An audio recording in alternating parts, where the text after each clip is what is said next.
When designing for bulk production, or even a single unit, it's important to keep component tolerances and failures in mind. If your circuit is left unchecked, poor component choices may lead to a reduced manufacturing yield. The PSpice Monte Carlo analysis makes it easy to predict the manufacturing yield of your circuits so you can adjust component parameters and balance yield with cost.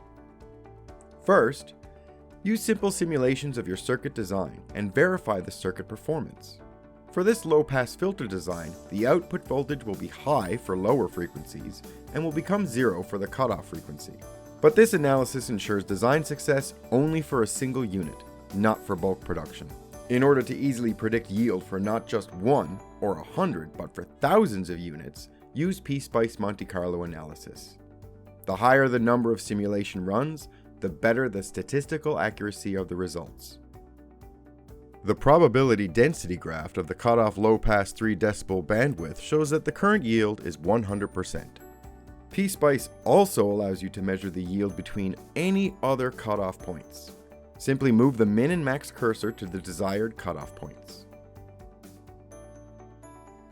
If the results are unacceptable, you can easily tighten component tolerances on an individual, global, or sub-circuit level.